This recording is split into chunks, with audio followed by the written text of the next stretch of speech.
Welcome to Stories for Sleep, a place where stories are not told to stimulate thinking, but to gently guide your mind back to its natural state of rest.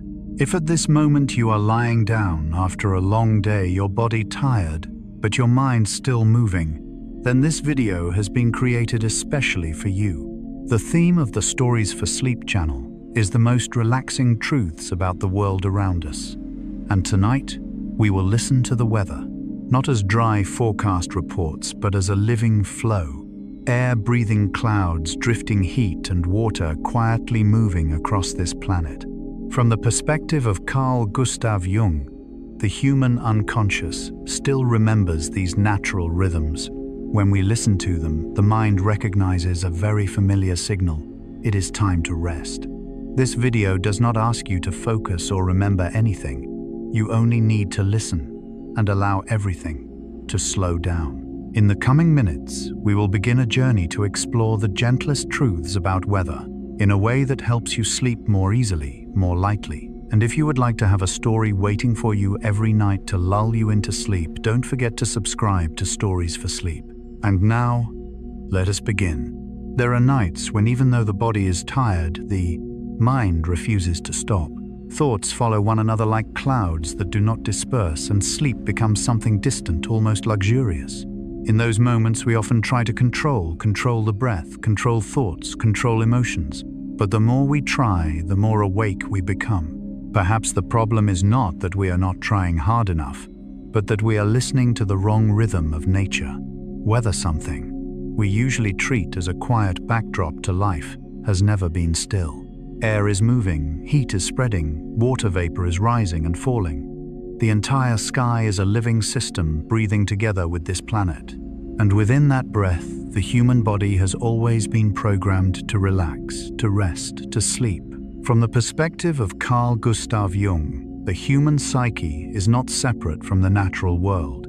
Beneath our busy, conscious minds lies a layer of unconscious memory that still clearly remembers ancient rhythms: steady rain, wind moving through the night, dew settling as everything quiets down.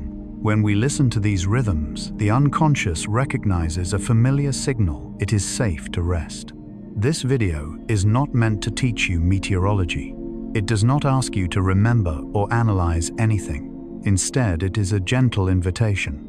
An invitation to see weather as a soft, continuous flow, where every rain, every breeze, every layer of cloud carries a slow-moving story. When told at the right rhythm, truths about weather do not make us more alert, they help the mind drift away from daytime tension. As this journey unfolds, you may gradually discover that weather does not only shape the sky, but quietly regulates your heart rate, your breath, and your sense of safety. You do not need to understand everything. Just listen. And when the sky begins to whisper, perhaps sleep will find its way back. Part 1. Opening the sky is a living ocean. Very quiet moments when a person looks up at the sky and suddenly realizes what is covering us is not an inert emptiness. It is moving. It is changing. It is alive. But because these movements are so slow, so steady, so vast, we often forget that this life exists. We call it weather as if it were merely a background, a supporting condition for human life. And it is precisely here that the fatigue of the modern mind begins to form. Weather has never been a background. It is an invisible ocean in which we live and breathe every second. The air around us is like water around fish, constantly moving, embracing every small movement of the body, carrying heat, light, moisture, and energy. But unlike the real ocean, this ocean of air is too familiar, too close for us to notice. We only pay attention when it becomes extreme, when storms rise, when rain pours down, when wind howls. Most of the time, we live inside a vast living system without being aware of it, and this forgetting creates a great distance between humans and natural rhythm. We begin to live as if we are separate from the sky, as if weather is something that happens outside, unrelated to our inner life. But deep underneath, the body and the unconscious have never forgotten. Our breathing still synchronizes with the air. Our heart rate still responds to pressure, temperature, and humidity. And the mind, no matter how busy, is always listening to subtle signals from the sky. From Carl Gustav Jung's perspective, humans are not isolated individuals, but parts of larger systems, biological, psychological, and natural. Jung believed that the collective unconscious of humanity was shaped by tens of thousands of years living in close relationship with nature. Before clocks, schedules, and artificial light, humans lived by sunlight, wind, rain, and seasons. These rhythms did not only shape culture, they were etched into psychological structure. So when we feel exhausted, sleepless, anxious, without clear reason, it may not be because we lack techniques to manage our thoughts, but because we have lost synchronization with the ocean of the sky. We live too fast for the pace of air. We think too densely for the drift of clouds. We ask the body to rest while the mind still runs on a timeline that does not belong to nature. Part 1 is not meant to provide knowledge. It does not require you to understand how weather works. It simply invites you to change perspective. Instead of seeing weather as something out there, try to feel it as a living system that surrounds you. The air you are breathing has passed through forests, oceans, places you have never visited. The warmth touching your skin is the result of sunlight that traveled hundreds of millions of kilometers. The moisture in the air carries memories of old rains. When this is felt, a very gentle change occurs in the body. Alertness begins to soften. The unconscious recognizes that it is lying within a vast, stable system that has been operating for billions of years. You do not need to control it. You do not need to understand it.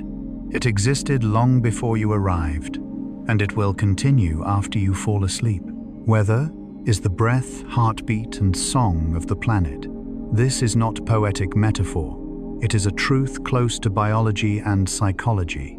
Earth inhales and exhales through atmospheric circulation. It regulates temperature like a body regulating heat. It creates repeating rhythms, day and night, wet and dry seasons, much like human biological rhythms. When we live out of sync with these rhythms, the body must strain to adapt. Part 1 therefore sets the rhythm, not the speed of narration, but the rhythm of being. From the very beginning, the listener is invited to release the shoulders, release the jaw, release the stream of thoughts trying to grasp everything. There is nothing you need to do. Simply allow yourself to drift with the sky like clouds drifting without knowing where they will go. In this state, the mind shifts from analysis to reception. Words are no longer processed as information, but as rhythm, like steady rain or distant wind. This is the threshold of sleep, when consciousness no longer wants to hold on, and the unconscious begins to lead. Part 1 does not try to put you to sleep immediately. It does something more important. It reminds the unconscious that you are in a safe environment.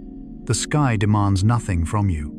The weather does not require understanding. Air will continue to be there, supporting each breath, whether you are awake or asleep. And when this sense of safety is established, sleep is no longer a goal to be achieved. It becomes a natural consequence, like night following day, like dew settling when the air cools. You do not need to name it. You only need to rest within the rhythm of the breathing sky. There is a very ancient feeling most of us once knew, but can no longer name. It is the feeling of being held, not by a specific person, but by the environment itself. Before language, the body knew safety through temperature, air, and steady movement. And the sky, in the broadest sense, is the first and most enduring envelope of life. Air is embracing your body right now, whether you notice it or not. It touches your skin, enters your lungs, leaves, and returns, forming a very gentle cycle. You do not need to command it. You do not need to control it. And this is precisely what reassures the unconscious systems that run on their own, feel safer than those that must be controlled. Weather, when felt deeply, is not an event. It is a continuous context. It is like the background music of life, not something you must listen to closely, but something whose absence would be felt immediately. In modern life, humans often live in closed spaces, artificial light, forcibly stable temperatures. This is convenient, but it removes unconscious signals that humanity relied on for thousands of generations. When those signals fade, the mind creates substitute rhythms, often faster, tighter, more tense. That is why many people struggle to sleep even when the body is tired. Not because they lack relaxation, but because the unconscious has not yet recognized that the environment is safe enough to let go. Part 1 exists to do exactly that, to reactivate primordial safety through the image of the sky as a living ocean. The ocean is a powerful symbol in depth psychology. It represents the unconscious containment, a place where things can drift without clear direction. When the sky is felt as an ocean, the mind naturally shifts into a floating state. In that floating state, thoughts do not disappear, they lose weight. Like pieces of wood floating on water, still there but no longer heavy. This is essential for sleep. Sleep does not come when thoughts are erased, but when they stop pulling consciousness along. Air, light, heat, and water, these are not only elements of weather, but languages of the unconscious. Light signals waking and sleeping. Temperature influences alertness. Moisture softens space. Wind carries movement. When we listen to weather, we allow the unconscious to read a language it has never forgotten. You may not notice it, but as you hear these words, your body may already be adjusting. Your shoulders may have dropped slightly. Your breath may be deeper. Not because you tried, but because the rhythm of narration aligns with natural rhythm. Part 1 is therefore not just the opening of a video. It is a transition ritual. From daytime where we think, react, control, to nighttime where we only need to be. And like any good ritual, it is slow, unforced, and unobtrusive. The sky is a living ocean. You do not need to dive into it. You only need to let yourself float on the surface. The water will carry you. The air will hold you. The weather will continue its song whether you listen or not. And when you realize that there is nothing you need to do right now, the body will do the rest. It knows how to sleep. It has known for a very long time. Part 1 ends here not because the story is finished, but because the rhythm has been set. The next parts will continue, but already you may feel something very gentle. Night is arriving in its own way, and you are allowed to go with it slowly, without effort. Part 2. The miraculous paradoxes of the atmosphere. There are things in this world that become gentler the more closely we look, because we begin to see that reality does not operate as harshly as the mind often assumes. The atmosphere, the thin layer of air surrounding the planet, is one such example. It contains miraculous paradoxes, heavy yet weightless, violent yet delicate, loud yet silent. And when these paradoxes are told in a slow rhythm, they stop astonishing us and begin to lull us. Clouds floating high above, soft as cotton, can weigh millions of tons. Heard during the day, this thought might feel overwhelming. But at night, when the mind is tired, it carries a different meaning. Not everything heavy must fall. Clouds are not held up by force, but by a delicate balance of heat, pressure, and movement. They remain not because they are light, but because the surrounding environment is sufficient to carry them. Psychologically, this image reaches very deep. Humans carry their own clouds, memories, emotions, anxieties, sometimes so heavy they seem unbearable. Yet the unconscious knows if the inner environment is wide and soft enough, even the heaviest things can float without causing harm. This is a foundational principle in Jung's thinking. What is heavy does not need to be eliminated. It needs to be contained. Lightning is another paradox. A thin flash lasting only a moment hotter than the surface of the Sunday. Enormous energy released along a brief path. What matters is not the power, but the duration. Lightning does not linger. It comes and goes. It does not stay to burn everything. Its brevity prevents total destruction. In inner life, there are similar lightning bolts, emotional surges, sudden insights, bursts of anger or grief. Many people fear them and try to suppress them, believing they are too strong. But the atmosphere teaches something gentle. Great energy is not dangerous if it is allowed to pass. The problem is not intensity, but holding on. Thunder, which follows lightning, often startles us. But thunder is not an explosion in the usual sense. It is a shockwave of air responding naturally to sudden heating and expansion. No intention, no message, just consequence. Seen this way, thunder is no longer a threat. It is an echo of movement already completed. This mirrors how memory works. Some emotional sounds arrive late, echoing after an event has ended. We often mistake these echoes for present danger. But like thunder, they are simply remnants of released energy. Hearing this before sleep, the unconscious may soften. Not every noise requires response. Then there is rain, the most familiar of all. We imagine raindrops as teardrop-shaped. In reality, falling raindrops are almost spherical, flattening and even breaking apart as they grow larger. Rain has no fixed form. It continuously adapts to resistance, movement, circumstance. This carries a very gentle message for the tired mind. You do not need to maintain a single shape. You can be round, flattened, broken apart, reformed. No form is permanently correct. Weather does not ask rain to remain ideal. It allows water to fall in whatever way fits the moment. And then there is the smell of rain, something many people find inexplicably comforting. It is not the smell of water, but of earth, bacteria, plant oils released when the first drops touch the ground. It is the scent of life responding to water, a silent dialogue between sky and earth. At the unconscious level, the smell of rain awakens a deep memory renewal, softened ground cycles continuing. Jung emphasized that sensations like smell, sound, and rhythm reach the unconscious faster than words. That is why merely imagining the scent of rain can already relax the body. Part 2 does not try to amaze with facts. It invites you to stay with small paradoxes.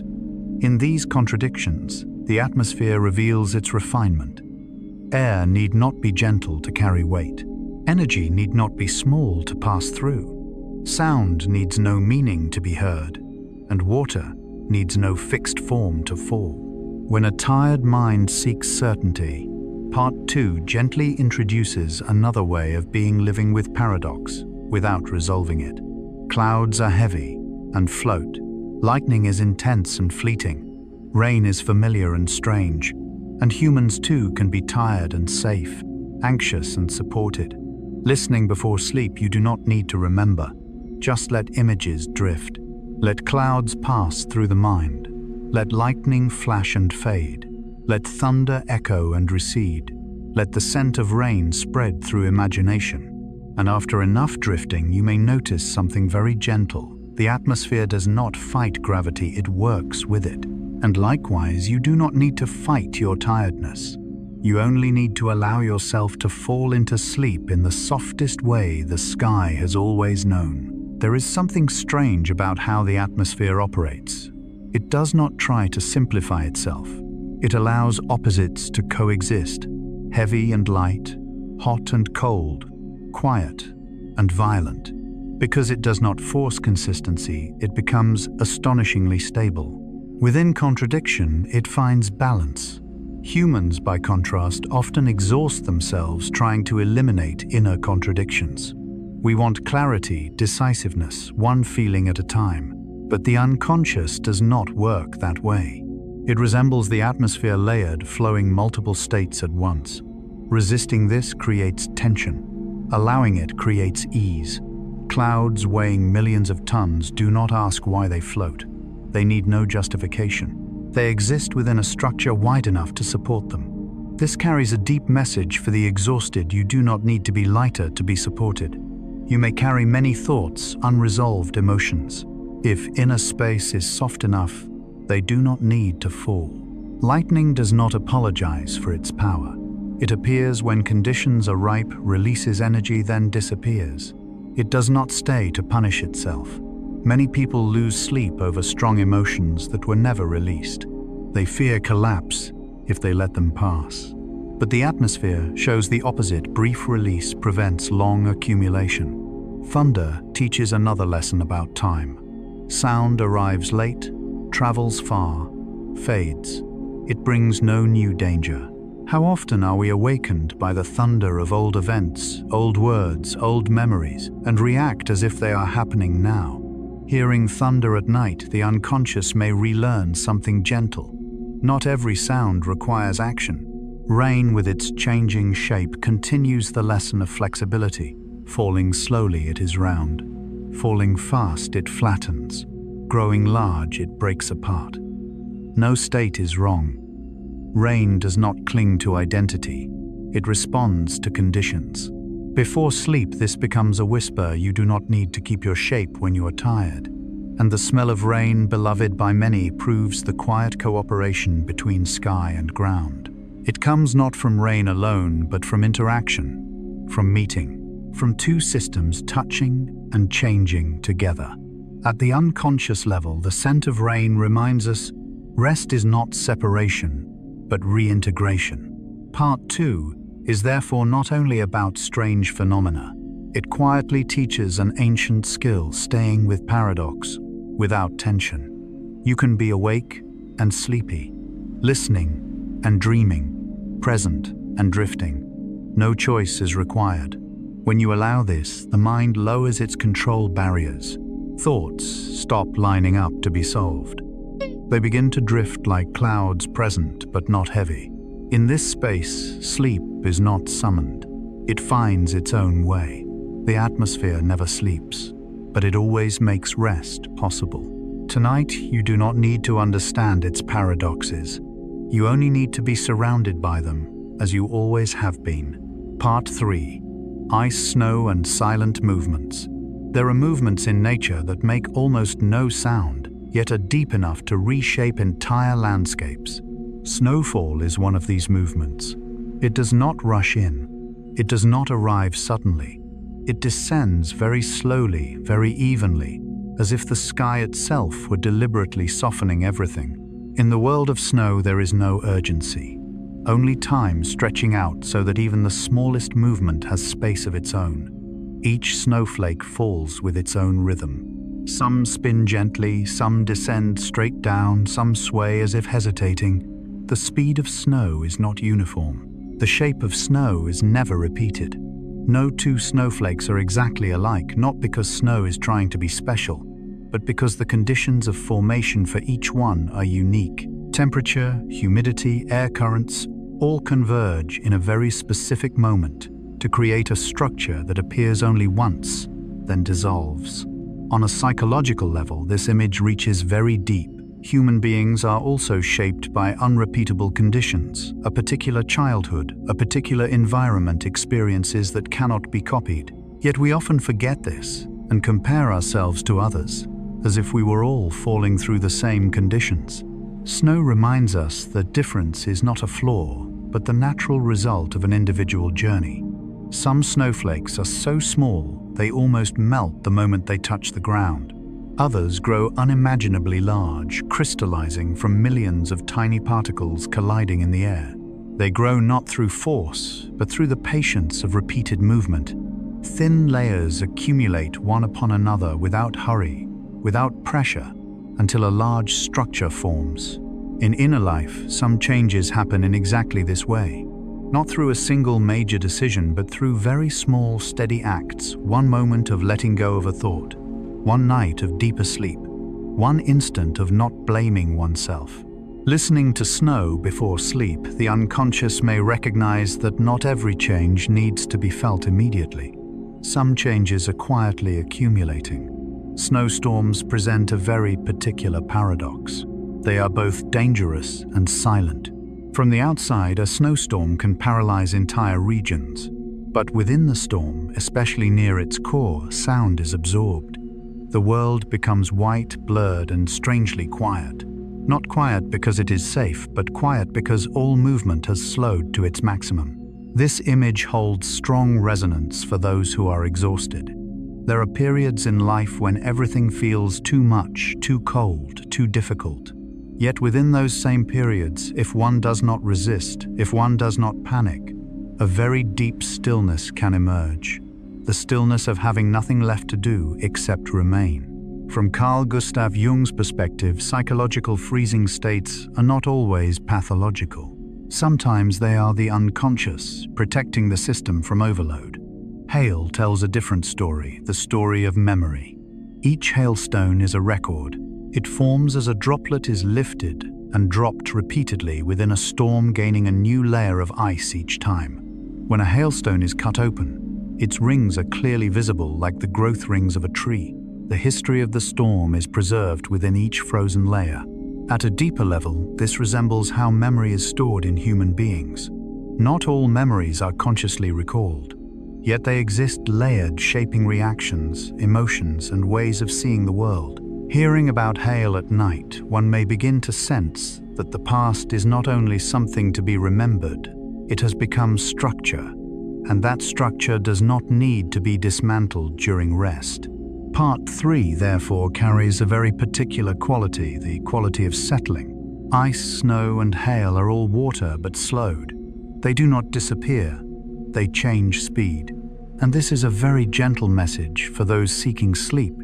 You do not need to erase your thoughts. You only need to allow them to slow down. When the mind slows, the sense of safety increases. When safety is sufficient, sleep does not need to be summoned. It arrives like snowfall, gradually, quietly, without announcement. And when you notice it, you may already be dreaming. There is something extremely subtle in the world of ice and snow. Everything happens more slowly than the mind is accustomed to tolerating. As temperature drops, water molecules no longer move chaotically. They arrange themselves, binding into clear, orderly structures. Ice does not rush. Snow does not rush. And this unhurried quality carries a deep message for modern humans who often live pushed forward by speed. When snow falls, the world seems to change its voice. Sound is muffled, distances blur. Everything is covered in white, not to conceal but to soften overly sharp edges. In that space, nothing urges. And the body, recognizing this, begins to relax naturally. In Carl Gustav Jung's depth psychology, there are phases when a person must enter a state of settling, where energy does not move outward, does not attempt to adapt or react, but turns inward to reorganize. Jung did not view this slowing as regression. He saw it as a necessary condition for psychological self-organization. Ice and snow are perfect images of this process. Large snowflakes form through millions of gentle collisions. There is no violent impact, no forcing, only repeated meeting under the right conditions. This is a crucial lesson for those who wish tomorrow to be different. Deep change does not come from urgent determination, but from small, steady, and sufficiently safe contact. A snowstorm seen from afar may feel threatening, but within it, especially when resistance ceases, a strange state can emerge: separation from the old rhythm of life. Roads close, plans pause. Everything must slow, not by choice, but by circumstance. And within that enforced slowing, many people experience true rest for the first time. In inner life, there are also snowstorms. Periods when one cannot continue as before, cannot move quickly, cannot maintain daytime rhythm. These are often labeled failures. But the unconscious knows, sometimes only freezing prevents collapse. Sleeping deeply, sleeping longer, not wanting to think, these are not always avoidance. Sometimes they are protection. Hail takes the story further into the dimension of memory. Each icy layer represents one ascent, one exposure to cold, one transformation. No layer disappears. They accumulate to form the final structure. Humans are the same. Experiences do not dissolve. They crystallize. But crystallization does not mean permanent stagnation. When conditions change, ice melts. Water flows again. Listening to hail at night offers a very quiet comfort. Your past does not need to be excavated right now. It is already there within the structure you carry. And tonight, it does not need to change. It only needs to rest with you. When heard before sleep, Part 3 does not intensify emotion. It does not build climax. It flattens. It flattens heart rate. It flattens thought. It flattens peaks of anxiety. And within that white plain, sleep finds room to appear. Ice, snow, and hail all remind us slow is not stopping. Slow is another form of movement. And tonight you do not need to go anywhere. You only need to slow long enough for the body to remember how to rest. As the final images of falling snow dissolve in imagination, as sound settles, there is nothing you need to hold. No conclusion, no memory. Only a very steady, very gentle rhythm, the rhythm of water temporarily at rest, and you are lying quietly within it. Part 4. Fierce winds, vortices, and the anger of air. There are movements in nature so invisible that we forget they exist at all. Air is one of them. We live inside it, breathe it, move through it, yet rarely notice that it has weight, direction, and power. Only when wind rises, when familiar objects are suddenly displaced, do we remember that the invisible was never passive. It was simply quiet until energy needed release. At its deepest level, wind is not a thing. It is the movement of difference. Difference in temperature, pressure, density. When difference becomes large enough, air seeks balance. And in that act of balancing, wind can turn light objects into weapons, not out of malice, but because energy knows no morality. It follows the path of least resistance. Heard at night, this image is not threatening. Instead, it gently explains intense inner states. In Carl Gustav Jung's depth psychology, emotional outbursts do not arise randomly. They form when a large gap exists between what consciousness allows and what the unconscious accumulates. Like wind, emotions do not arise to destroy, they arise to restore balance. A vortex is a special kind of wind where energy does not spread but concentrates. Instead of expanding, it curls inward, rotating around a narrow axis. Its strength comes not from occupying space but from compressing it. Energy is forced into a point, pulling everything nearby into its motion. In inner life, similar vortices exist. Repetitive thoughts, emotions circling one theme, obsessions with no exit. We fear these states and try to suppress them. But the atmosphere suggests another view. The issue is not energy itself, but lack of space. Without safe space to spread, energy coils inward. Dust devils, small vortices appearing suddenly on hot ground, demonstrate this on a tiny scale. They do not destroy. They appear, briefly spin, then dissolve. They are temporary exits for excess energy.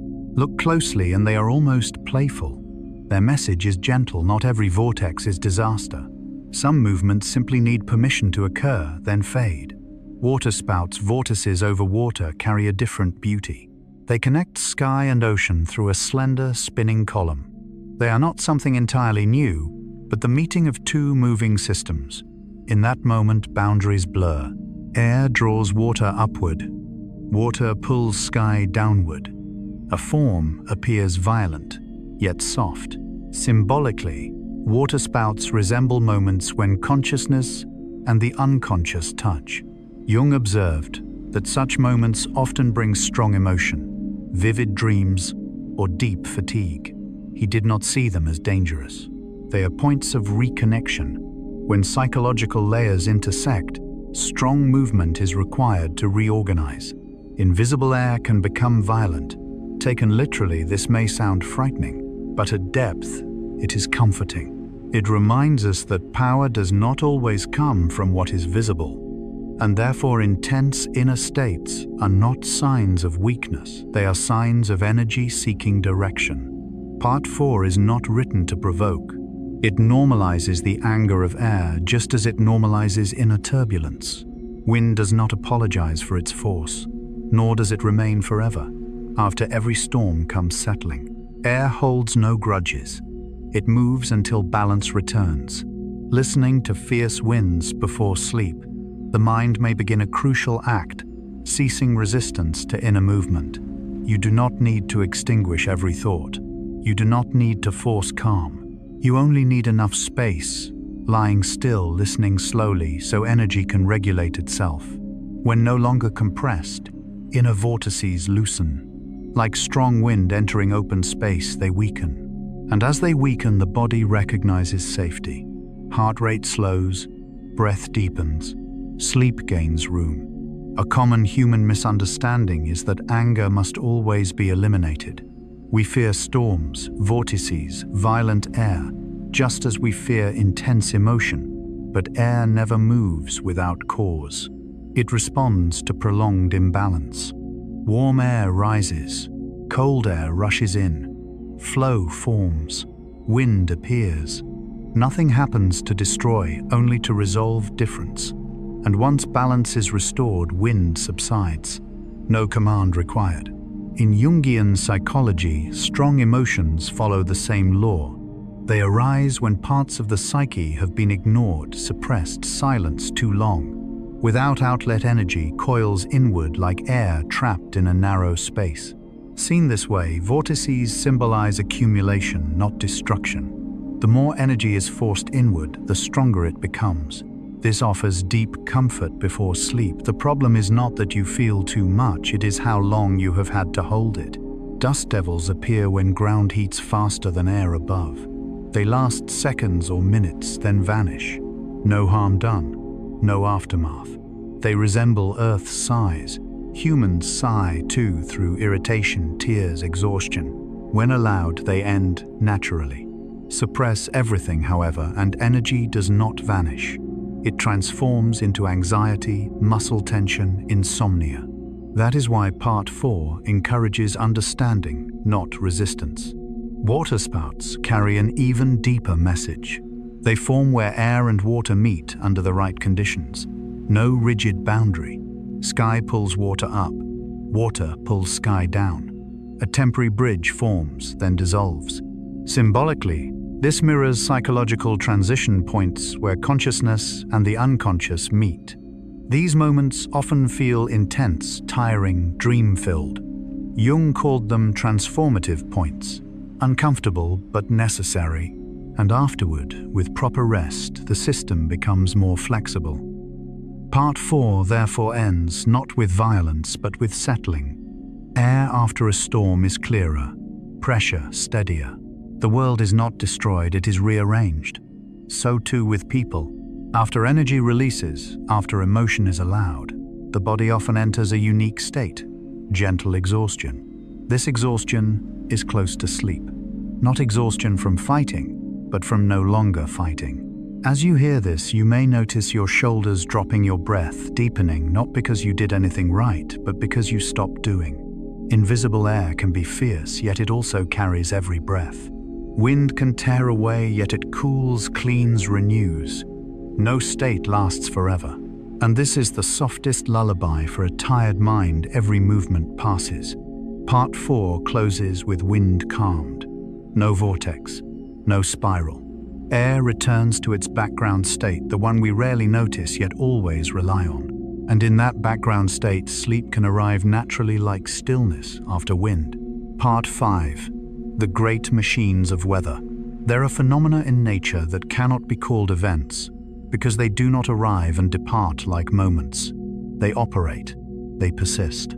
They consume and redistribute energy like living machines. Tropical storms and monsoons are such movements, not temporary rages of the sky, but deep mechanisms through which this planet regulates itself. Storms do not arise from chaos. On the contrary, they form from excess energy. When oceans become too warm, when heat accumulates for too long, the system requires a way to release it. A storm appears as a vast heat engine drawing energy from the sea's surface, transforming it into wind, rain, and spiraling motion, then dispersing that energy upward and outward. No intention, no choice, only function. Hearing this before sleep, one may feel a very strange comfort. Even the most violent phenomena do not exist to destroy, but to prevent prolonged imbalance. Seen this way, storms are not enemies of the Earth. They are part of the planet's immune system. In the depth psychology of Carl Gustav Jung, major crises in a human life share a similar structure. They do not appear when everything is harmonious. They arise when psychological energy has been suppressed for too long, when needs, emotions, and conflicts remain unacknowledged. And like storms, crises do not come to destroy a person, but to redistribute vital energy. Even though the experience is often extremely difficult, the energy of a storm exceeds any human capacity for control. No structure can fully block it. No technology can simply turn it off. And this very helplessness carries a deep lesson. For a tired mind, there are things that do not need and cannot be controlled. When we try to control what lies beyond our reach, we become exhausted. When we learn to avoid, prepare, and wait, we survive. This is also a gentle reminder for sleep. You do not need to control sleep. You do not need to command it. You only need to create conditions, just as the ocean creates conditions for a storm to form, then allows it to operate until enough energy has been released. At the center of the most violent storm lies a very special place, the eye. Their winds nearly cease. Clouds open. Pressure drops so low that everything seems to sink. This stillness is not true peace. It is fragile, surrounded by walls of violent wind. Yet it exists, and its very existence is a powerful paradox. In inner life, there are similar eyes of the storm. Moments of deep quiet amid crisis. A calm evening during a tense period. A night of deep sleep within a series of anxious days. Jung believed that it is within such moments of stillness that the deepest restructuring occurs, not when the mind is struggling, but when it temporarily stops. Listening about the eye of the storm before sleep, the unconscious may recognize something gentle. Stillness does not need to be permanent to be meaningful. It only needs to last long enough for the body to remember safety. And tonight, whether your life feels like it is at the outer bands or the center of some storm, this moment, the moment you are lying here, listening, may be your eye of the storm. Monsoons tell a different story. The story of long rhythms, less violent than storms, yet persistent. They arrive and depart cyclically, bringing rain, bringing life, shaping landscapes, agriculture, even culture. Humans do not fight monsoons. They live with them. They build homes, plant crops, and hold festivals according to wet and dry seasons. Psychologically, this carries a deep message. Not every powerful force must be battled. Some forces need to be listened to and adapted to. Human biological rhythms, wake and sleep, activity and rest, are like inner monsoons. When we live out of rhythm for too long, the body resists through fatigue, tension, and insomnia. Part 5 is not meant to overwhelm you with the power of weather. It invites you to see that power as part of a larger order, an order that is not always gentle, but always oriented toward balance. And within that order, humans are not the center, but neither are we abandoned. We are a part, small, fragile, yet held. As you hear the final lines of this part, you do not need to imagine the storm clearly. Simply sense something very light. There are large movements happening out there, so you do not have to carry everything alone. The earth is working. The weather is adjusting. And tonight, your only task is to rest. There is an important lesson. Storms teach humans, often understood only after the storm has passed. Power does not always need an opponent. Storms do not seek something to defeat. They move without a target. They operate according to energy laws: draw, transform, disperse, then dissolve. When energy runs out, storms weaken on their own. No intervention required. Much human exhaustion comes from trying to confront things that are too large: responsibilities, expectations, prolonged pressure. We brace ourselves like walls against waves. But storms are not designed to strike walls. They are designed to pass through. And when we stop acting like walls, we discover softer ways of existing. From Jung's perspective, the human psyche contains archetypal forces, powerful, ancient, impossible to eliminate by reason alone. When consciousness attempts total control over these forces, crises emerge. But when consciousness learns to make space, allowing these forces expression within safe bounds, the system begins to self-regulate. The eye of the storm, with its strange stillness, is a powerful image of this moment. Not calm because everything is resolved, but calm because energy is being reorganized.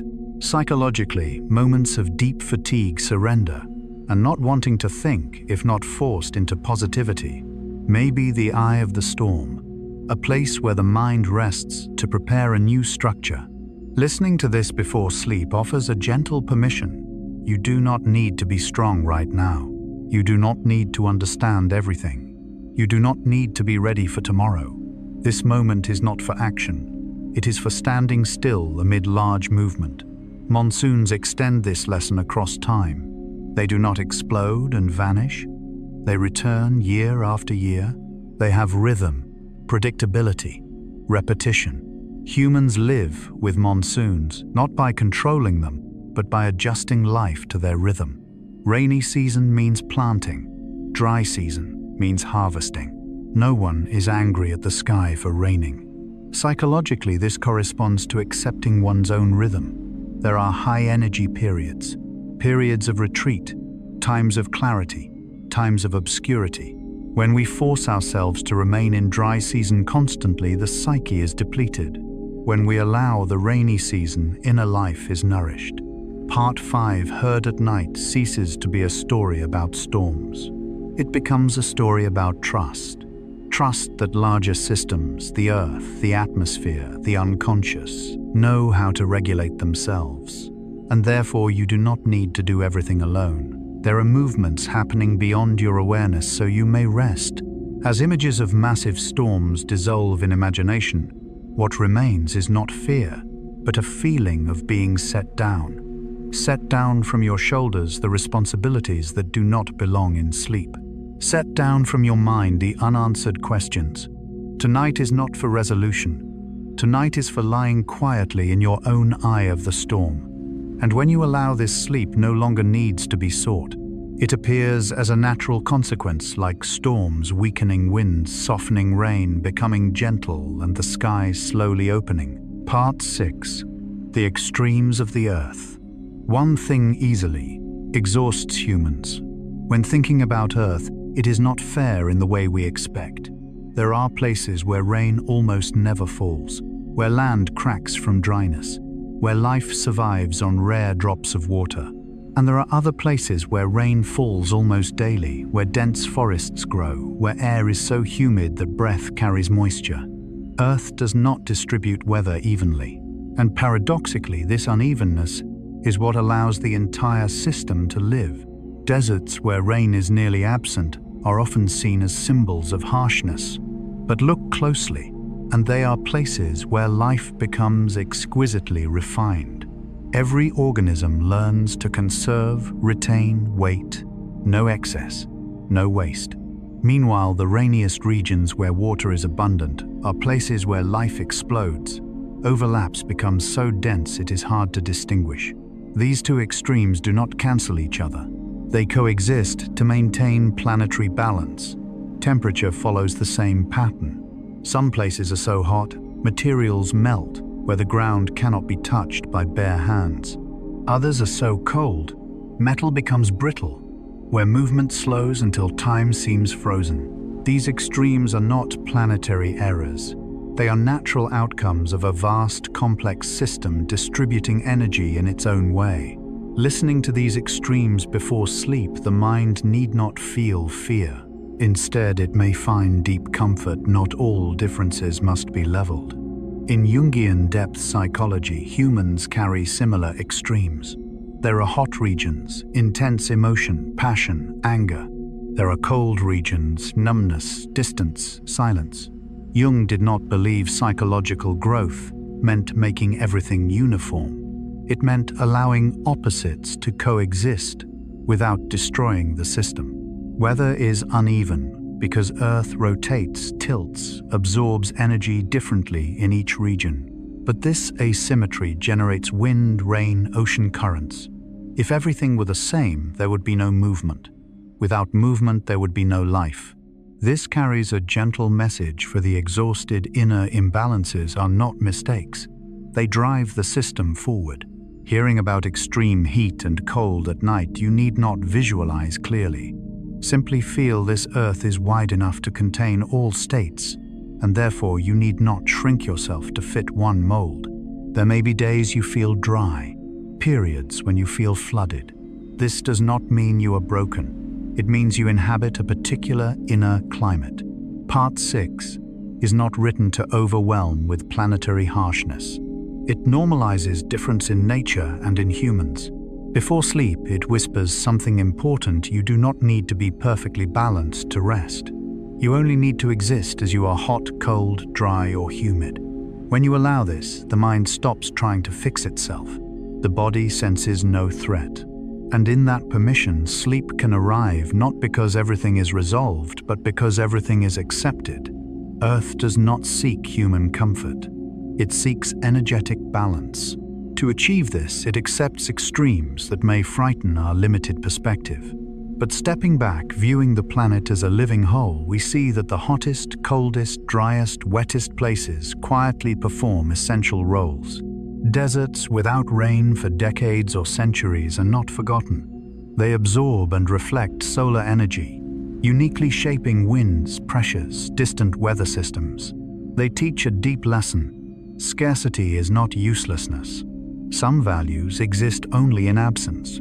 Rainforests, by contrast, teach another lesson. Abundance is also a challenge. Too much water growth and life force systems to constantly adapt to avoid suffocation. Richness without rhythm can become heavy. Jung saw similar regions in the psyche: inner deserts, dry emotion, depleted motivation, emptiness. Inner rainforests, overflowing emotion, excessive empathy, overwhelm. Growth does not mean flattening these landscapes. It means knowing the inner map, so one does not become lost within extremes. Extreme heat, where structures melt, demonstrates transformative energy. Old forms cannot remain. They must change state. Psychologically, such hot periods, pressure, intense emotion, forced decisions, are often points of transformation. Extreme cold slows. Movement preserves systems. Seeds sleep. Energy is conserved.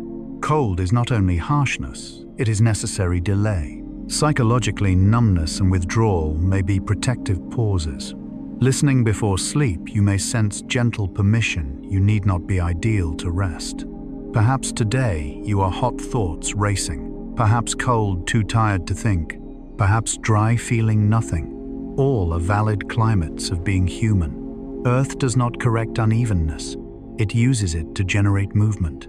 And tonight the unconscious may do the same, ceasing efforts to flatten everything. Ceasing demands to be okay in one specific way. Part 6, heard slowly, before sleep becomes a map of comfort. A reminder that you are a complex, uneven system with deeper self-regulation than you imagine. And tonight you need not regulate anything. The system may rest. As images of deserts, ice, rainforests, and melting heat fade, what remains is spaciousness, space enough for every state. And within that space, sleep is not forced. It arrives as a natural reflex when the body senses permission to be itself. Part 7. Quiet yet dangerous weather.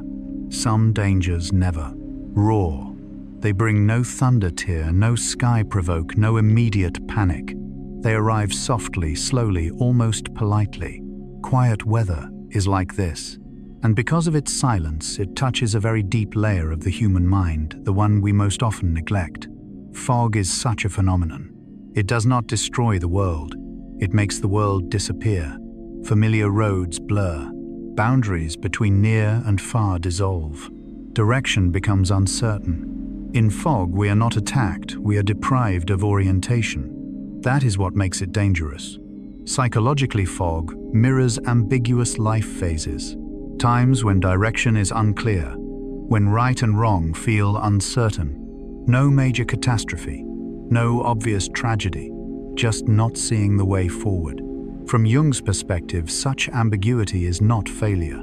It signals that old consciousness can no longer guide while the new has not yet formed. Listening to fog before sleep, the mind may learn something gentle. Safety does not always require clarity. Sometimes the safest act is slowing down or stopping entirely. Sleep itself is a form of not seeing, and within it the body recalibrates. Night dew tells another story, lighter yet profound. In arid regions where rain is rare, dew sustains plants, insects, microorganisms. As temperature drops, moisture condenses slowly, evenly, coating surfaces with a thin layer of water. No one hears dew fall, but life feels it. This carries an important message for the exhausted. Nourishment need not be loud. Some of what sustains us is small, quiet, sufficient. A short sleep, a night of stillness, a moment without thought. Jung emphasized that the unconscious heals through steady, safe contact, not dramatic change. Ice and freezing rain are the most dangerous beauty of quiet weather. Everything looks clean, perfect, shining, but beauty conceals risk. One slip, one broken branch, and consequence occurs. No warning, no noise, just excessive stillness. Psychologically, this resembles emotional numbness. Everything seems fine. No sadness, no joy, no conflict. But beneath, life is frozen. Energy does not flow. Jung saw this not as peace, but as defensive suspension freezing to avoid unbearable pain. Hearing about ice at night is not a warning, it is recognition. Recognition that silence is not always safety, and also recognition that ice melts when warmth returns. No force required, only time and conditions. Part 7 carries a refined quality.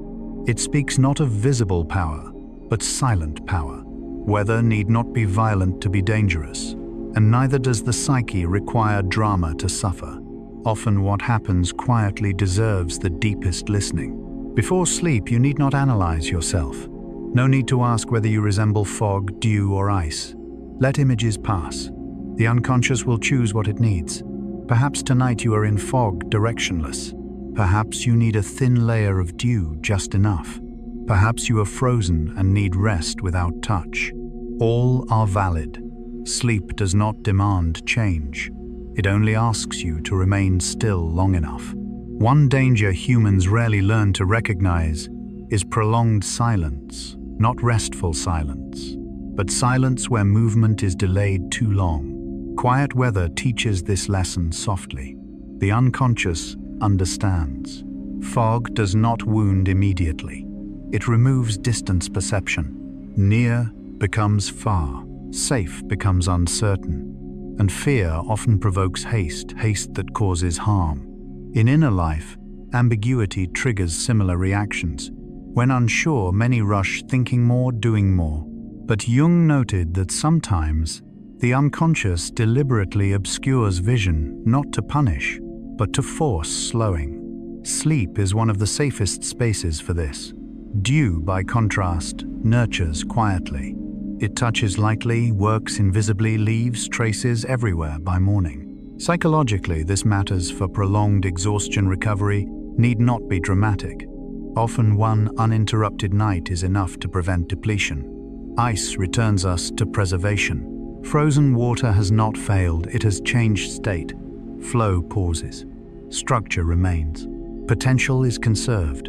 In Jungian psychology, emotional freezing works similarly. When overwhelmed, the unconscious halts movement to protect the whole system. Numbness, emptiness, distance seen gently are intelligent survival responses. Hearing about ice at night does not encourage staying frozen. It reminds us ice is not water's failure. Numbness is not human failure. Both await conditions to melt. Part 7 heard slowly before sleep ceases to warn of danger.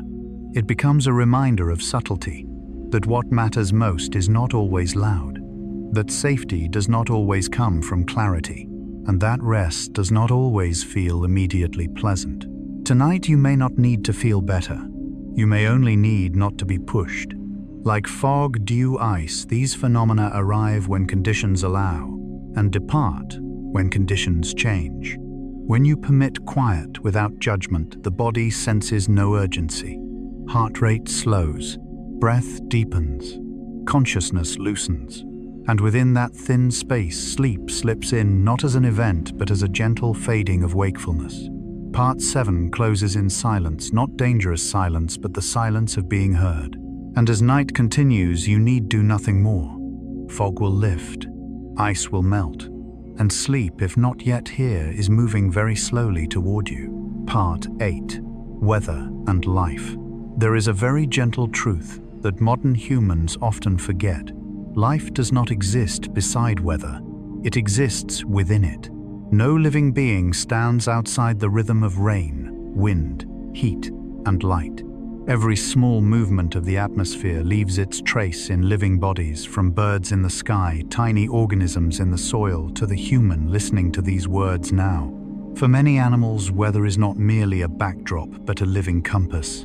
Migratory birds carry no maps. Whales do not read calendars. They listen to wind, water, temperature, ocean currents, the length of day and night. When weather shifts its rhythm, their bodies recognize the signal and begin the journey. No panic, no hesitation. Migration is not an impulsive reaction, but a deep synchronization with the planet's breathing. At a deeper level, this mirrors how the human unconscious operates. From the perspective of Carl Gustav Jung, beneath rational consciousness, humans still carry very ancient instinctual rhythms. There are phases when we need to move away, not necessarily geographically, but from old life structures. And there are phases when we need to return to shelter, to rest. When these rhythms are ignored, exhaustion appears. Weather influences not only large creatures. Wind, rain, and temperature affect even the smallest beings. A gentle rain may determine whether a seed germinates. A brief cold spell may slow an insect's life cycle. These organisms do not fight weather. They adjust themselves subtly, precisely. And this adjustment sustains ecosystems. Coral forests and marine life respond to climate not with words, but with shifts in rhythm. When water's warm, coral becomes stressed. When rainfall patterns change, forests alter growth. When sea temperatures fluctuate, marine life migrates. No judgment, no complaint. Only response, sometimes slow, sometimes painful, always oriented toward survival. Listening to this before sleep, one may realize a comforting truth. You do not need to be stable at all times to be healthy. Life does not remain still. It oscillates, adapts, retreats, then reaches outward again. And humans, despite all technology, remain organisms carrying ancient reflexes in response to weather. Humans often believe they endure weather, but in reality, the body continuously responds to it. Overcast skies slow biological rhythms. Sunlight increases energy. Steady rain calms the mind. Strong wind heightens nervous system alertness. These reactions occur without conscious understanding. They were programmed long before consciousness emerged. Part 8 is not written to emphasize life's fragility, but its extraordinary adaptability. No organism demands perfect weather. It only needs enough conditions to adjust. Hearing this at night, the mind may release a familiar burden. The burden of always being in rhythm, correct or optimal. You do not need to be full of energy at all times. You do not need to be constantly alert. Some nights resemble winter, when life withdraws inward. Other nights resemble spring rain, where rest alone allows renewal. One deep commonality unites all life on Earth. No organism survives long by fighting weather. They survive by listening, adapting, shifting rhythm. Birds do not fly against storms. Fish do not swim against cold currents indefinitely. Trees do not bloom out of season. Life knows that forcing is the fastest path to exhaustion. Humans with consciousness and tools sometimes forget this. We live as if weather were irrelevant, working regardless of darkness or light, sleeping regardless of fatigue, expending energy while nature withdraws. Then we are surprised when the body responds with exhaustion, insomnia, chronic tension. This is not betrayal, it is life's reminder. In harsh climates, animals develop refined strategies. Some hibernate, lowering heart rate and body temperature to conserve energy. Others change fur color or migrate thousands of kilometers to better conditions. No strategy is weak. Each is survival intelligence honed over time. Psychologically, humans carry similar strategies. There are periods of inward withdrawal, like hibernation, times of migration, leaving environments, relationships, or ways of living that no longer fit, and times of changing fur, adjusting routines, perspectives, expectations. Listening about weather and life at night, the unconscious may recognize these shifts not as failures, but as necessary adjustments. Ecosystems persist not through perfect organisms, but through constant interaction among imperfect ones. A large tree shades a smaller one. Rain nourishes forests and carries seeds elsewhere. Everything gives and receives. Weather orchestrates these exchanges. Humans are part of this network. Your exhaled breath becomes air for plants. Moisture from your skin contributes to humidity. Heat from your body radiates outward. Whether consciously or not, you participate in the planet's living system. This brings comfort before sleep. You are not carrying everything alone. You are supported by something larger. Hearing how coral responds to heat forests, to rain marine life, to currents, we may view our own reactions more gently. Fatigue is not a sign of poor adaptation. It may be a sign you have adapted too long without rest. Part 8, heard slowly at night, ceases to be a lesson in biology or climate. It becomes a soft reminder you are a living organism before you are a responsible human. And organisms need rest when night falls, slowness when energy is low, and listening to know when to move and when to stop. Perhaps tonight you do not need to sleep deeply or sleep well. Perhaps you only need to allow the body to enter rest, like millions of beings doing the same now. No comparison, no evaluation, no goal. As you lie still and listen, you are doing exactly what life has always done at night, lowering rhythm, dimming light-shifting energy from action to repair. And in that process, sleep, if not yet present, is being prepared carefully, naturally from within. Part 8 closes with a sense of connection, not through thought, but shared rhythm. The rhythm of wind outside, rain somewhere, creatures sleeping in forests, seas, skies, and your own rhythm slowing, softening, ready to drift into sleep without effort.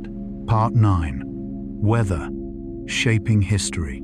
There is a parallel story running quietly alongside human history, often overlooked. It is not the story of kings, battles, or treaties. It is the story of the sky. For thousands of years, weather has not stood outside history. It has written history with humanity, silently yet decisively. Many empires fell not to stronger enemies but to shifting skies. Prolonged drought emptied granaries. Floods destroyed crops. Harsh winters broke supply chains. As weather changed structures once solid fractured from within. No swords, no drums, only slow scarcity enough to unseat civilizations. Droughts and floods did more than damage land. They moved people. When water vanished or overwhelmed, migration followed.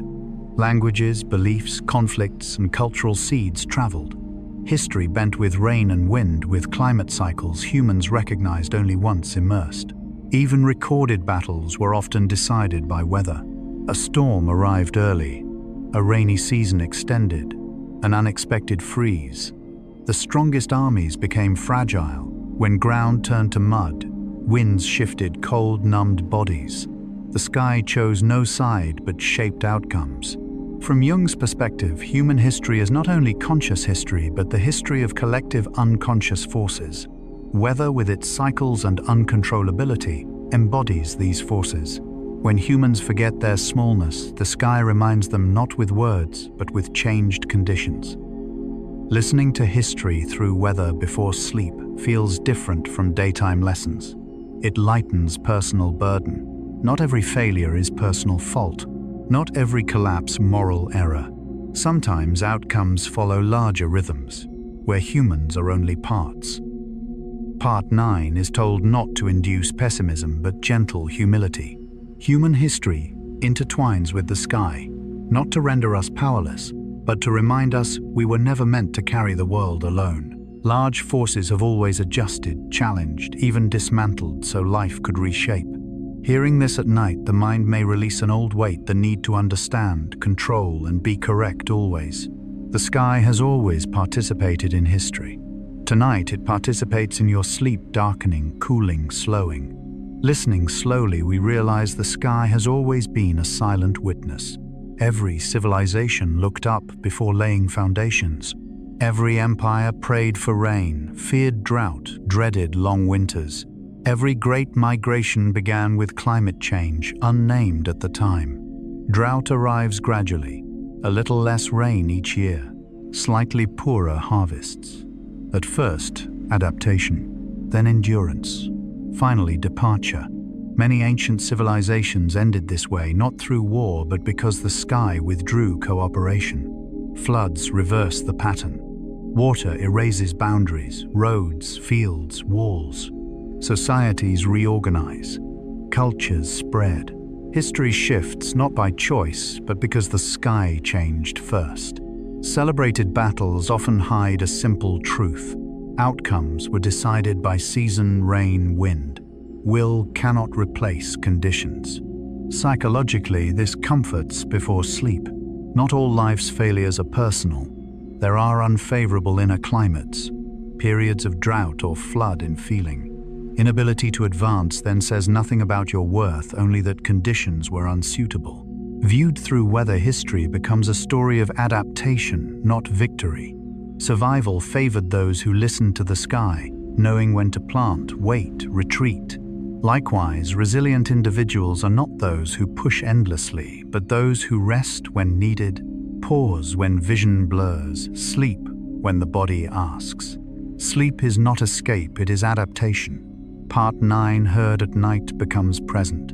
You are not separate from large rhythms. What you feel today, slowness, fatigue, the need to stop, may align with a cycle larger than you. You need not resist.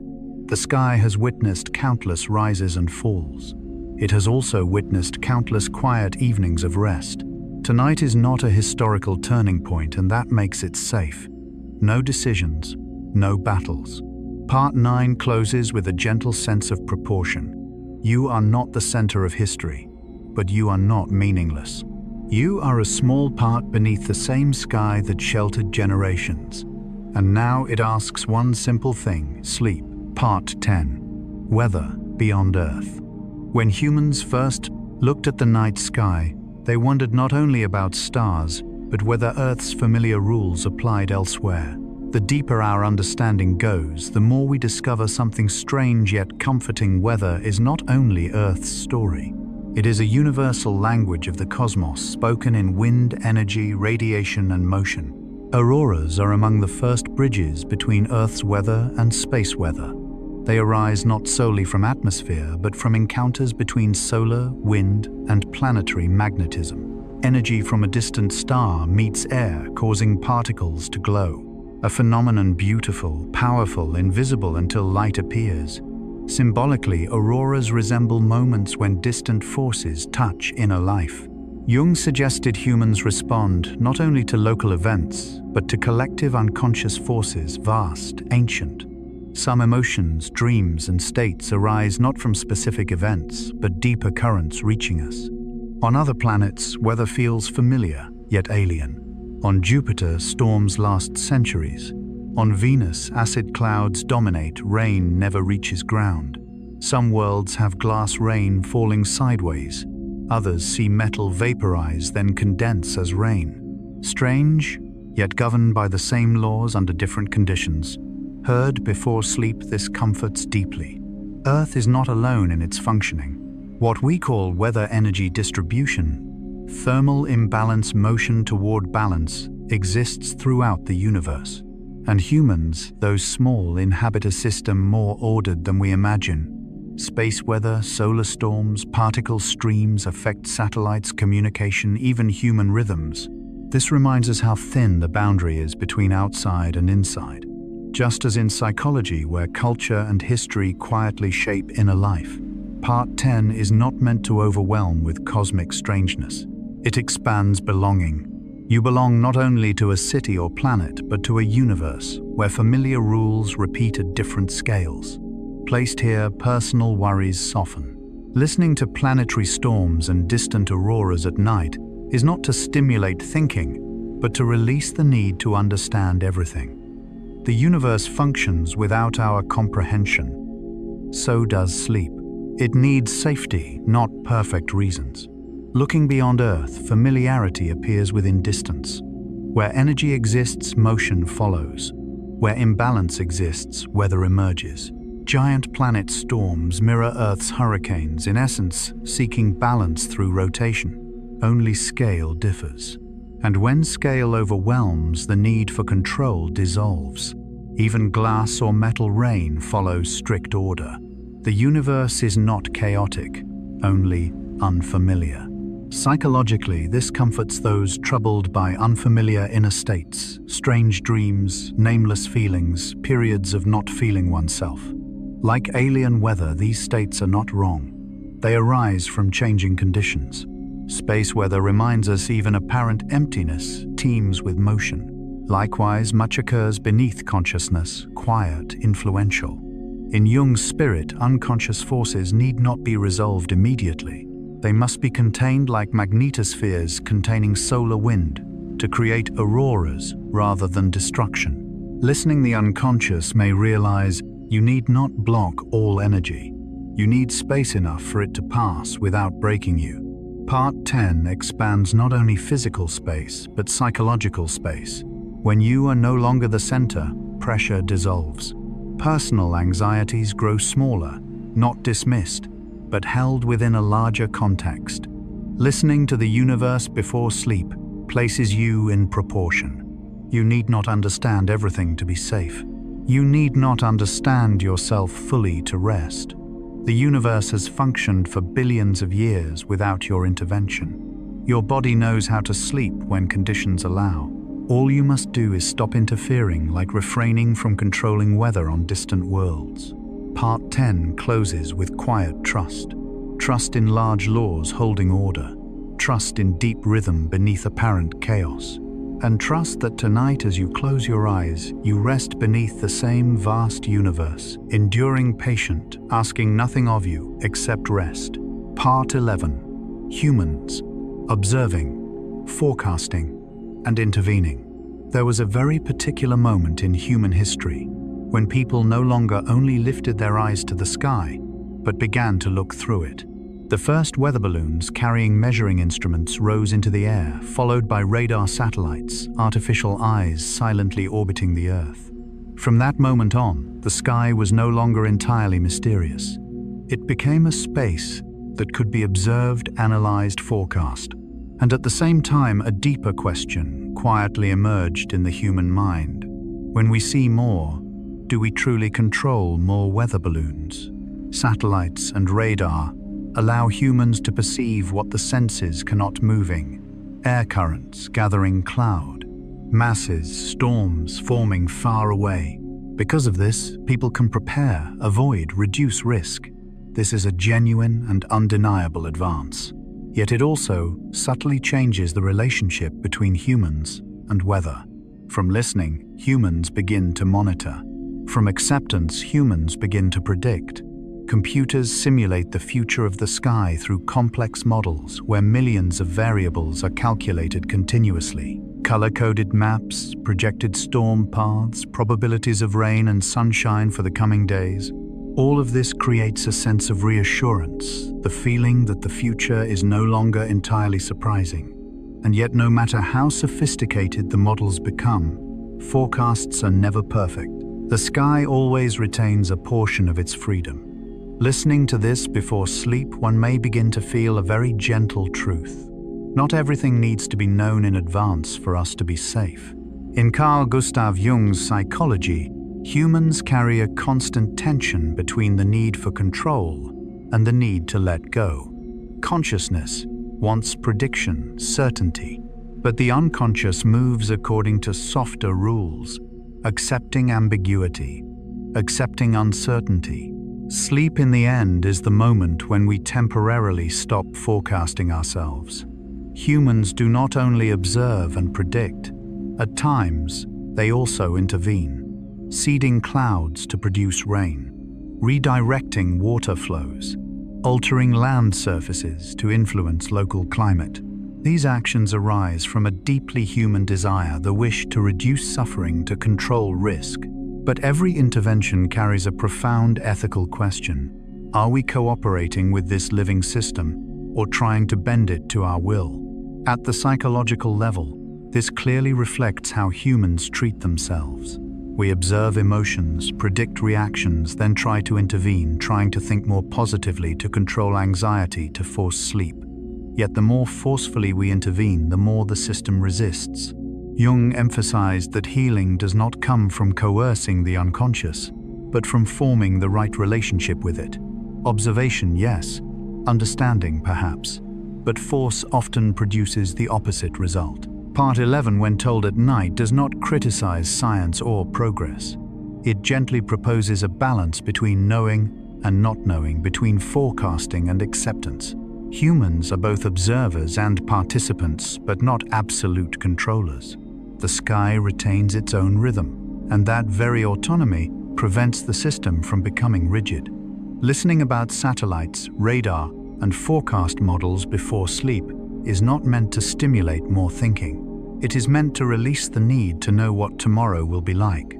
Tonight does not require prediction. Tonight does not require simulation. Your body has done this for thousands of years, before science existed, automatically slowing, automatically resting, automatically sleeping when conditions are safe enough.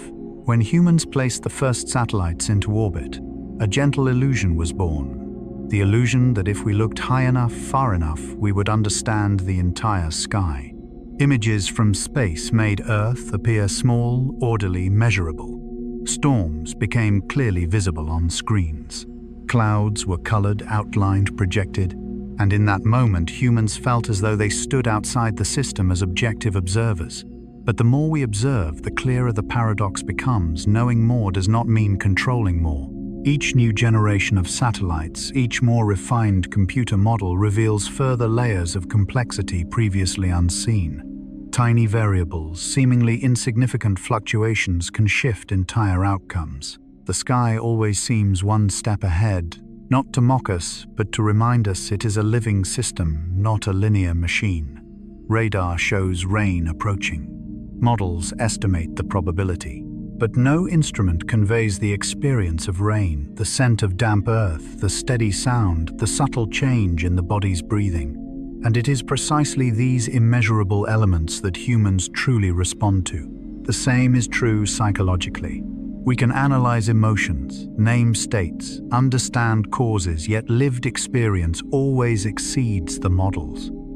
Human intervention in weather, such as cloud seeding, reveals a deeply human longing, the wish to reduce uncertainty.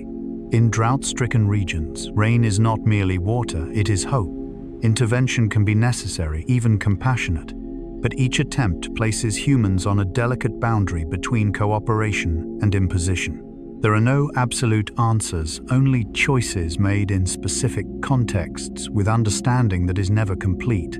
At a deeper level, this mirrors how we treat our own minds. When anxious, we want to seed clouds of positive feeling. When sleepless, we want to adjust thoughts. But the psyche, like weather, responds better to listening than force. Some nights, the harder we try to sleep, the more awake we become. And only when we release the urge to control does sleep quietly arrive. Part 11, therefore, carries a subtle message. Science helps us see more clearly, but it cannot replace humility. Humans are part of the system they observe.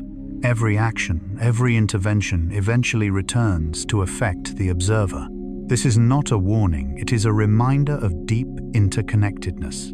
Listening to satellites, radar, and forecast models at night is not meant to awaken intellectual curiosity. It is meant to create a gentle feeling you do not need to coordinate everything in your life. There are processes that have been operating for a very long time, both outside and within you. They do not need you awake to supervise them. They need you asleep to recover. When humans sleep, the nervous system shifts from forecasting mode to repair mode. The brain stops simulating the future and begins reorganizing the past.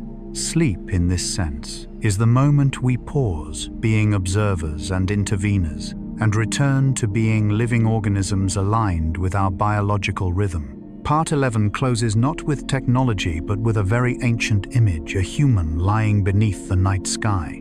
No matter how many satellites circle above, how much data is transmitted in this moment, the most important thing is the safety of a resting body. No forecasts, no models, only permission. And when you allow that sleep is no longer something to achieve, it becomes a natural reflex, just as the sky, after all human observation and intervention, still knows how to turn into night. Part 12. Climate change and new rhythms.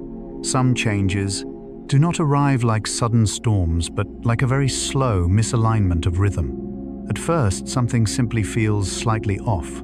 Summers seem longer, rains arrive later, winds shift unpredictably. There is no dramatic moment to mark this is when everything changed. Only a vague sense that the familiar rhythm no longer fully matches memory. This is how climate change enters life. Quietly, persistently, deeply. Extreme weather becomes more intense, not only because it is stronger, but because it follows old rhythms less faithfully. Heat lasts longer than bodies are accustomed to. Rain falls so heavily that soil cannot absorb it. Strong winds appear outside expected seasons. What exhausts humans is not only force, but loss of familiarity. When rhythm changes, the nervous system must constantly adjust, and prolonged adjustment always consumes energy. At a deeper level, climate change is not merely about temperature or rainfall. It is about shifting cycles. Cycles life has relied upon for thousands of years. Seasonal cycles, water cycles, wind cycles are being rewritten, not randomly, but as the system's response to prolonged pressures. From Carl Gustav Jung's perspective, when a system is pushed too far from balance, the unconscious must respond. That response may appear chaotic or intense, but its deeper purpose is always to establish a new order. Earth's atmosphere follows the same logic. Extreme events are not only signs of breakdown, but expressions of a system attempting to adjust under new conditions. The relationship between human action and the atmosphere is not a simple moral equation of right and wrong. It is physical, biological, concrete. Heat increases in one place, alter pressure elsewhere. Deforestation changes water and wind patterns. Warming oceans affect clouds and storms. No action stands alone. No consequence remains localized. Listening to this before sleep is not meant to create anxiety or guilt. On the contrary, it offers a gentle truth. Humans are not outside this system, but neither are they its enemy. We are part of a network learning to live with new conditions. Like all organisms, we both influence and are influenced. The global system is adjusting not on the schedule of human convenience, but according to deep physical and biological rhythms. This adjustment may take time, cause discomfort, require change, but what matters at night is this adjustment does not mean ending. It signals continuation, though in a different form. Psychologically, climate change touches a familiar feeling, loss of control. When familiar rhythms vanish, fear arises.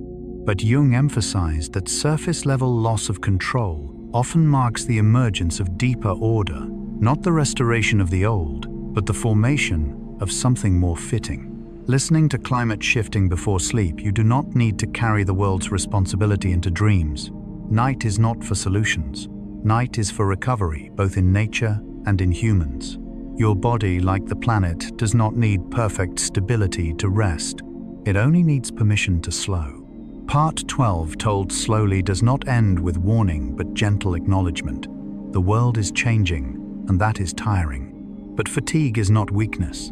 It is the sign of a sensitive organism adapting. And in this moment, as you listen, as light softens, as sound thins, you do not need to adapt further.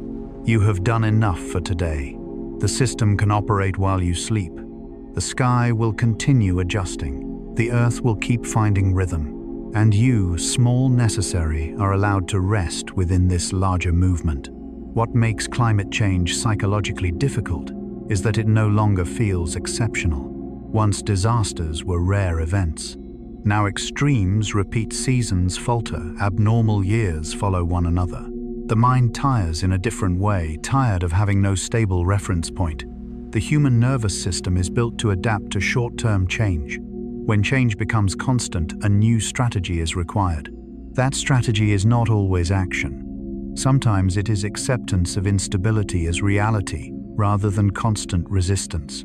At a deep level, climate change exposes an old illusion that nature is a stable backdrop for human plans.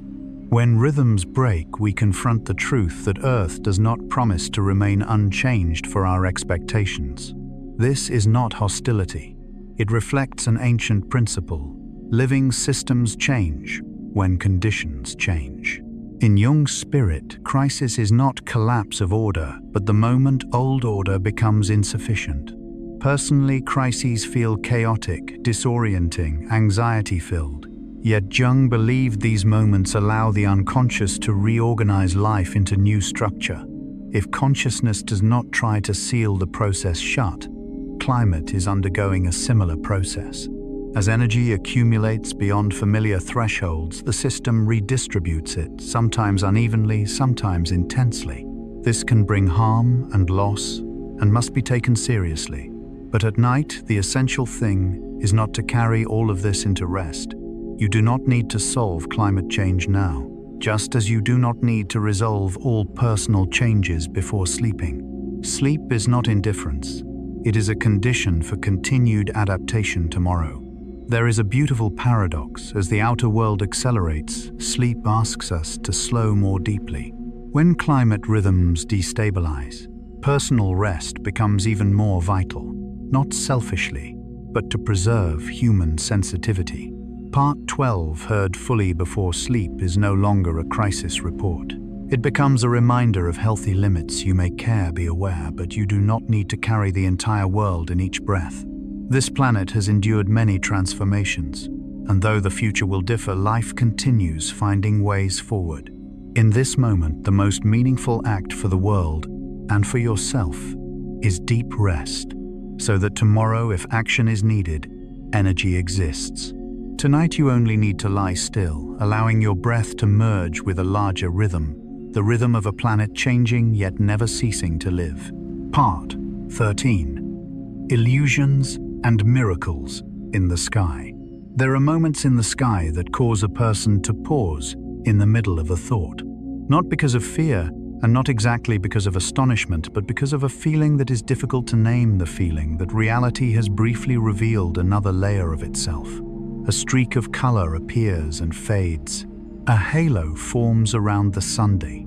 The horizon shimmers as if it were melting.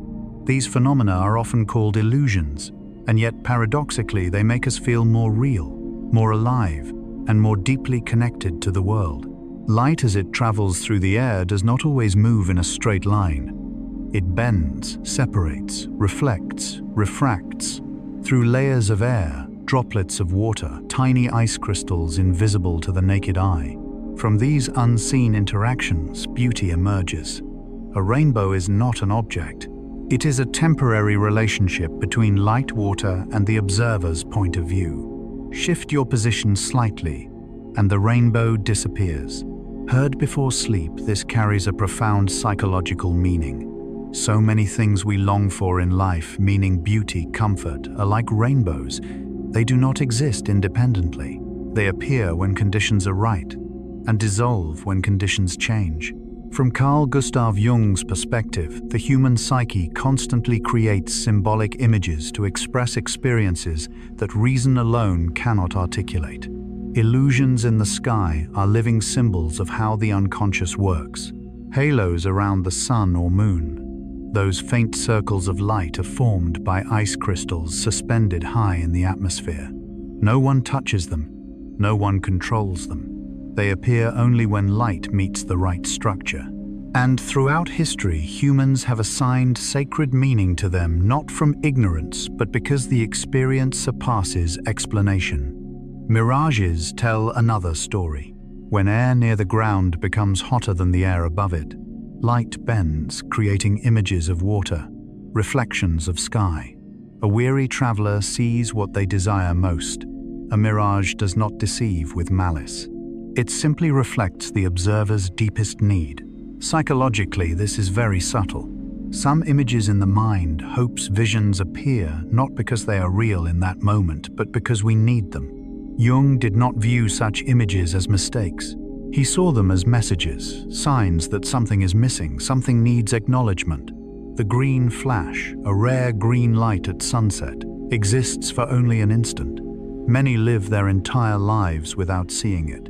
Yet for those who do, the moment remains vivid in memory, not because it is useful, but because it is too fragile to hold. Its fragility is what makes it precious. Part 13 is not told to explain optics. It is told to soften the obsession with distinguishing real from unreal. In the inner world, some experiences do not need labels. They only need to be felt. Before sleep, this is an important whisper. Not everything beautiful must last. Not everything meaningful must endure. The sky as an optical laboratory does not lose its magic when we understand it. On the contrary, knowing that beauty arises from physics, from strict laws, makes the magic more trustworthy. It is not random. It is the result of a meeting at the right moment. Listening to Part 13 at night, the mind may begin to loosen its grip. No need to hold on. No need to remember. Images may come and go like rainbows after rain. You do not need to chase them. Just lie still and let light both outside and within find its own path. A common misunderstanding about illusions is that they are unreal, deceptive, something to distrust. But if we look more closely, a subtler truth appears. Illusions do not lie, they simply speak another language. The sky does not try to deceive when it creates rainbows, halos, or mirages. It reveals how light travels along paths we rarely get to see. Light bending in air is not an exception. It happens all the time. Only under special conditions do we notice it. That moment of seeing moves us, not because it is rare, but because we glimpse a part of everyday reality usually hidden. Inner life has similar moments. Vivid dreams, sudden emotions, fleeting images in imagination are often dismissed as unreal. Yet, like rainbows, they appear when psychological conditions ripen, when tired, when control loosens, when consciousness no longer occupies all the space. Sleep becomes the most natural doorway for these images to pass through. Rainbows appear after rain, when light returns, but moisture still lingers. They are images of transition, no longer raining, not yet dry. Human psychology has similar transitions, no longer hurting as before, but not yet peaceful, no longer lost, but not yet certain. These moments are fragile and easily missed, and so we often overlook their beauty. Halos around the sun or moon remind us that some things appear only when we do not look directly. We cannot stare at the sun, but we can see the light around it. Likewise, some truths cannot be reached directly by reason. They must be approached indirectly through symbols, images, sensations. Night and sleep create ideal space for this way of seeing. Mirages are often symbols of deception, but listened to deeply, they carry a strange kindness. They appear when humans are thirsty, exhausted. They do not create need, they reflect it. Inner illusions do the same. They do not deceive us, they reveal what we lack, what we long for, when nourishment is needed. The green flash exists too briefly to grasp.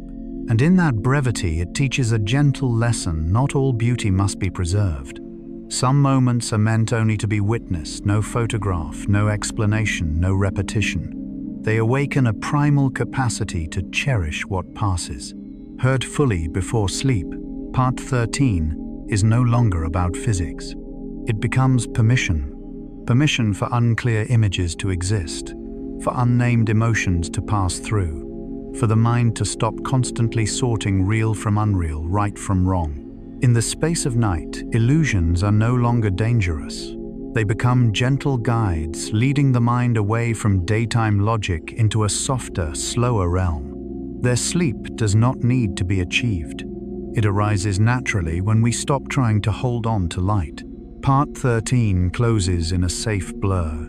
Not the blur of being lost, but of transition.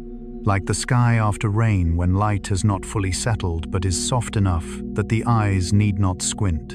In that gentle light you may relax and let all images, beautiful or fragile, fade on their own. No need to keep them. No need to understand everything.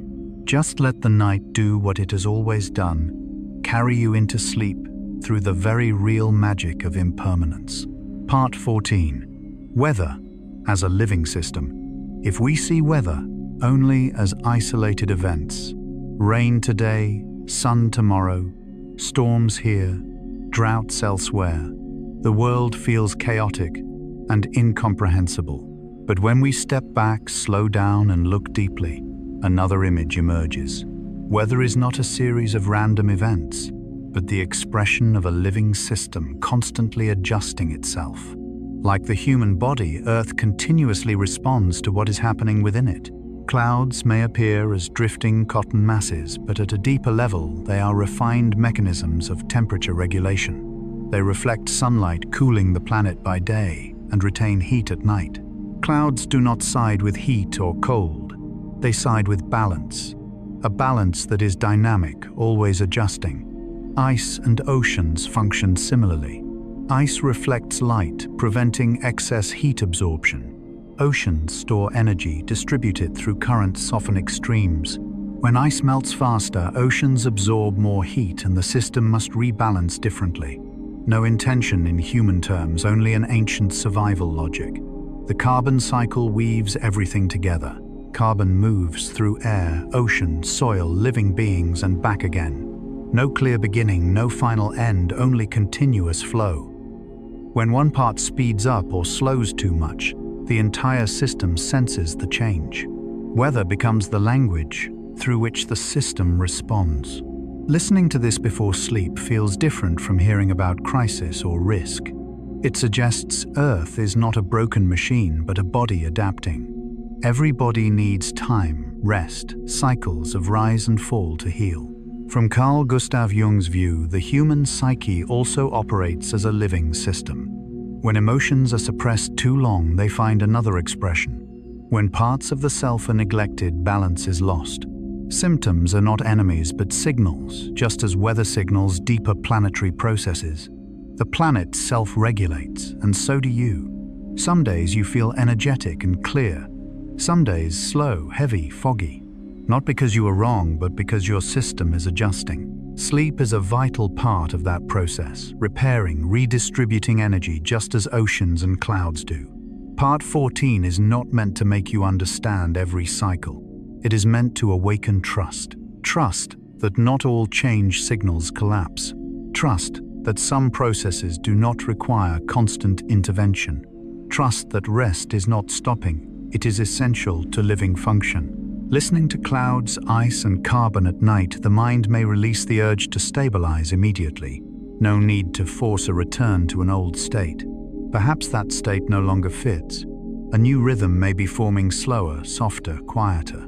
Sleep is where that rhythm is nurtured. Seen from space, the most visible feature of Earth is not land or sea, but moving cloud bands. They form, dissolve, shift like breathing. We rarely notice until the rhythm changes.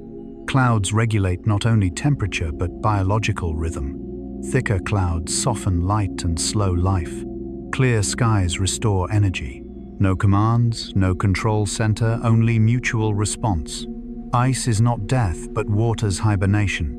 Movement slows, energy is stored, structure preserved. When conditions change, ice melts not dramatically, but at its threshold.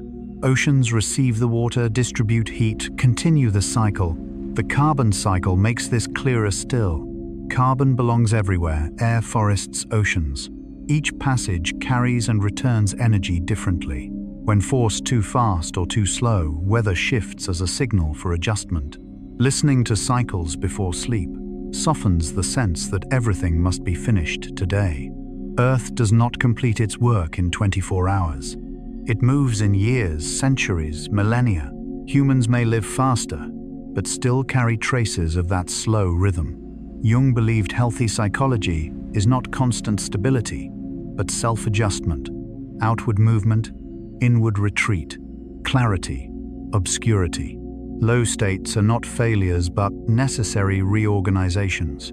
Thus, Part 14 speaks not only of weather, but of trust. Life knows what it is doing, even when we do not. Fatigue may mean your system is conserving energy, preparing for a new cycle. Sleep is when you allow that to happen. You stop controlling breath, heart, thought. You hand regulation back to deeper systems, just as Earth hands night to clouds, ice, oceans. Listening to Earth as a self-regulating body at night offers primal reassurance. You do not need to fix every emotion or thought. Some things are best left to find balance on their own. Sleep honors that wisdom. Part 14 ends gently. Earth turns steadily unhurried. Your body breathes without attention. Large cycles continue whether you wake or sleep. Nothing needs to be pushed now. You have done enough today. The system can run itself. You only need to lie still and let life do its work. Part 15. Conclusion. Weather as the breath of the Minna. Earth. As the stories draw to a close, as ideas of clouds, wind, heat, and water pass through your mind like slow waves, what remains is not knowledge or data. What remains is rhythm. A rhythm that needs no name, only to be felt. It is the breath of Earth, and weather is its clearest expression. Weather never stands still, yet its movement is unhurried like breathing. Inhale, exhale, expand, contract. Sometimes strong, sometimes light. Because we live within this movement from birth, we forget that constant change is not a threat, it is life's natural state.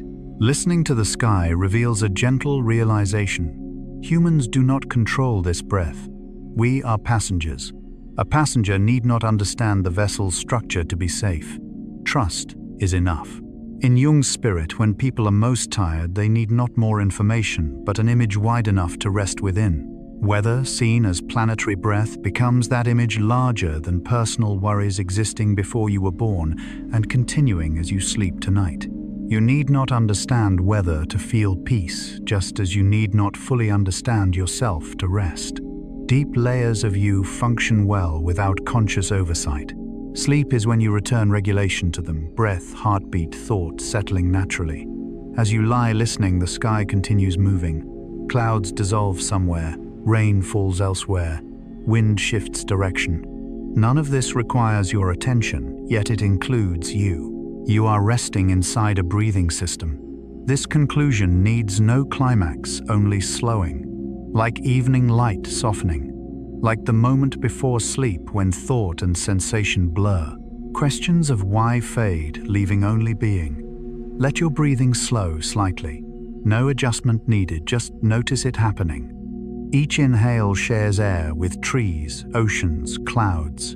Each exhale returns a small but real energy to the world. Weather is the breath of Earth. Tonight, all you need to do is breathe with it. Peace does not come when everything is solved, but when we stop trying to solve everything. Earth teaches this quietly breathing on regardless of readiness. Its continuity offers deep safety. You are a passenger beneath the sky. Passengers need only be present. When tired, they may close their eyes, not to miss anything, but to synchronize with the journey. You need not understand tomorrow your fatigue or recurring thoughts tonight. Set them aside like a coat at home. Night carries no heavy luggage. Notice when effort stops, the body releases shoulders, softens jaw, loosens breath, deepens. This is ancient biological wisdom, older than language, older than modern worry. Breathing finds its rhythm without force, like wind around mountains, water finding low ground. As breath slows, thought follows. Unnecessary ideas fall away like dry leaves at dusk. This conclusion leaves no grand message, only space. Space where you are not a learner or solver, but a resting organism inside a vast system. Somewhere, weather continues, rain forming fog, settling, wind shifting. None requires your participation. Your sleep may arrive the same way. If you are still awake, that is fine. Night is patient. Earth never rushes rhythm. And if sleep is arriving, let it come like clouds dimming the sky, quietly, naturally. You need not remember any words. You need not do anything well. Let the night work. Let yourself rest like a passenger, safely seated beneath a breathing sky. As the final words fade, what remains is a light feeling, being placed back in the right position in the world. Not at the center, not outside, but within part of a global breath. We have not tried to conquer the sky, only to listen. And listening long enough reveals weather is not chaos, only rhythm, larger than personal desire. Jung believed exhaustion comes not from complexity but from resisting natural rhythms. Deep down, we long for ancient permission to rest when night falls, to trust the world continues without us. The night sky offers that permission, quietly darkening, inviting rest. If your eyelids are heavier, your breath slower, it is not because you listened well, but because your body remembers an old rhythm. You need not carry the day into sleep.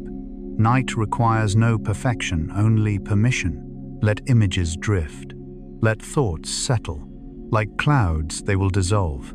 You are not trying to sleep. You are simply lying beneath the sky. And that is enough. If sleep comes slowly, that is fine. Nothing is rushed. When it arrives, let it come as night always does, without effort. Good night. May your sleep be deep and gentle as a windless sky. May you wake with even the smallest lightness, enough for tomorrow to begin softly. If these stories bring you peace, and you wish for a place to rest your mind each night, you may subscribe to Stories for Sleep. Thank you for listening. And now, let the night do its work.